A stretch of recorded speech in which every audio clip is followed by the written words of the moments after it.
na lahat ng bank accounts ni Elton ngayon. Dami pa naman namin kailangang bayaran. Sa eskwelahan, tubig, kuryente. Hindi naman sapat yung kinikita ko sa palengke.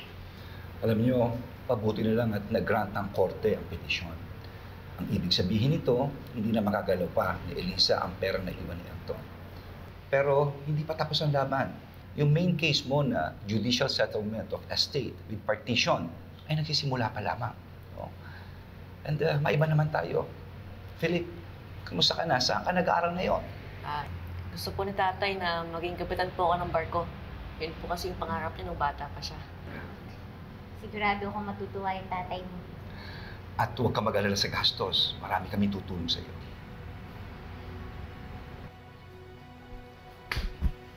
Mukhang pera! Sabi ko na nga ba eh, pera lang magpapalabas sa tunay mong kulay. Hindi ako mukhang pera. Ipinaglalaban ko lang ang karapatan ng anak ko. Karapatan? Anong karapatan na pinagsasabi mo? Kami ang legal at tunay na pamilya ni Elton. Anak din ni Elton si Philip. Dala niya ang apelyido ni Elton. Uminahon kayo. Uminahon kayo. Wala akong kinuha ni piso nung nabubuhay pa si Elton. Mag-isa kong tinaguyod ang anak ko habang kayo nagpapakasarap kayo sa pera niya. Ano to? Makikihati pa kayo ngayon sa mana namin? Gusto magsustento ni Elton sa inyo noon. Tumanggi ka lang dahil sa pride mo. Kaya naman pala inuna niya pa yung bastardo mo kesa sa sarili niyang anak ng graduation. Tama na. Tama na. Uminahon kayo. Ha? Tinakbo namin siya sa ospital noon. Alam mo yun. Humingi pa nga ako ng pasensya sa'yo, di ba? Ang sabihin mo, mas paborito niya kayo. Simula nang dumating ka sa buhay niya, et sa puwera na kami mag-ina sa buhay ni Elton. Tinanggap ko yun noon. Pero hindi na ako magpapadehado. Eto ang tandaan mo. Wala kang makukuha sa iniwan ni Elton.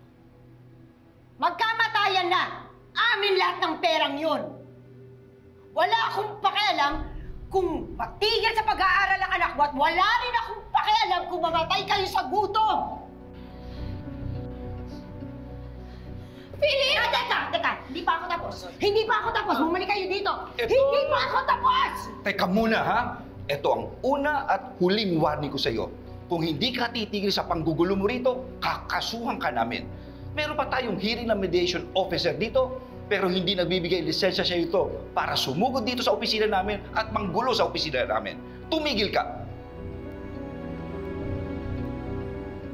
Considered ho na violence against child ang ginawa niyo kay Philip. Mas makakabuti ho kung umalis na kayo kaysa lumabas kayo ng opisina na to na may 2 kaso.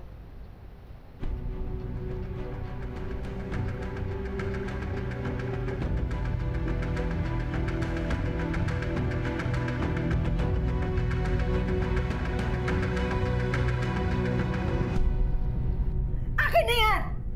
Huwag ka lang magsinungaling sa akin. Anong kinalaman niyo kay Atty. Renan, ha? Akin na yan! Wala kang alam sa mga nangyayari! Anong wala akong alam? Ito na ebidensya, oh, Mom! I heard everything! You can no longer hide everything from me, Mom! So tell me the truth, for God's sake! Ano? Kilala mo yung hold-upper? Kilala niyo ni Atty. Renan? Itong necklace! Yung watch! Mom! Itong necklace na to, ito din yung kinuha ng hold-upper, di ba? Just tell me the truth! Itigil mo na to, Trixie! No, Mom. Rinig na rinig ko yung usapan niyo ni Atty. Renan. You even asked Atty. Renan para bayaran yung hold-upper. Kaya ba gusto mong patanggal yung post ko ng sketch about Mellard na yon? Kasi kasabot ka nila. Alam mo, walang kahihinatnan itong pag-uusisa mo, so give me back my phone! Umamin ka na kasi. Or else sasabihin ko to kay Dad. Sasabihin ko to kay Dad para imbestigahan ka. You can do that to your own mom? Magkakampi tayo! That's not the point here, Mom. The issue here is galit ka pa rin kay Ate Lilet all this time.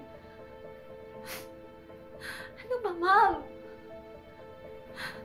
Kaya ba nakikipag-connive ka kay Ate Renan para masaktan mo si Ate Lilet? That Lilet! Puro Lilet! Mas kinakampihan mo siya. Ma'am, wala akong kinakampihan sa inyong dalawa. Ang point ko, ang gusto kong malaman is yung connection nyo ni Atty. Renan. Hindi ka magiging honest sa akin? Sasabihin ko to kay Dad! Oo na! Magkasabot kami!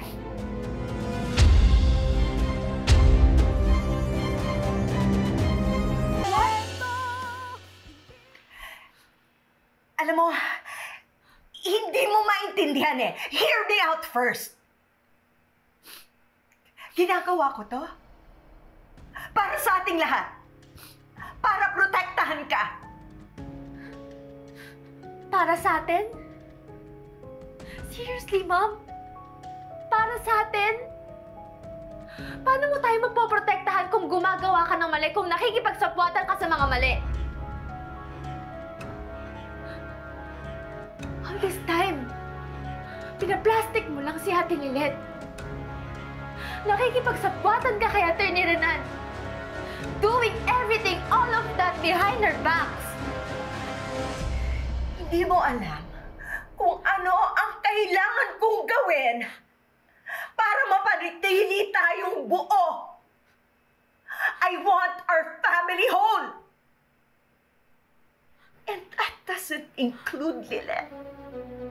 Wala siyang karapatan. Walang karapatan ng isang bastardang tulad niya.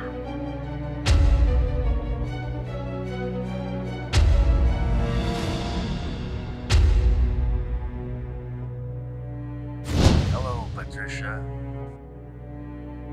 Nangyayari pa tapos na masalita si Lilita. Naiinip na nga rin ako, pero kanina ko pa tinatawagan si Paco, hindi sumasagot. Atty. Alon? Patricia, nangangamoy palpak yung plano mo. Don't tell me may kinalaman ka sa aksidente nangyari kay Ate Lilet ng birthday ni Dad.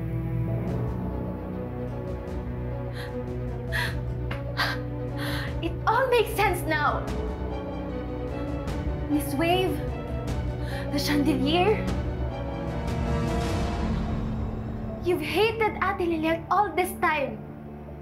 Wala kang pinagkaiba kay Ate Renan. You're so terrible, Mom. Hindi na kita kilala, Mom.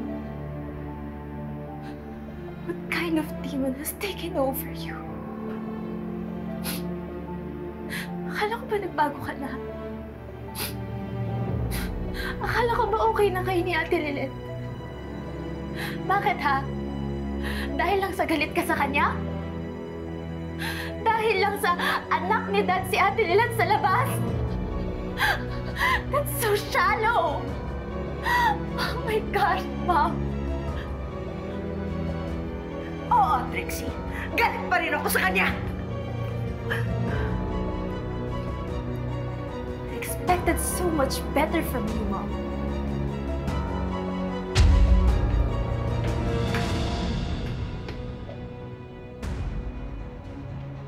Trixie, what's wrong?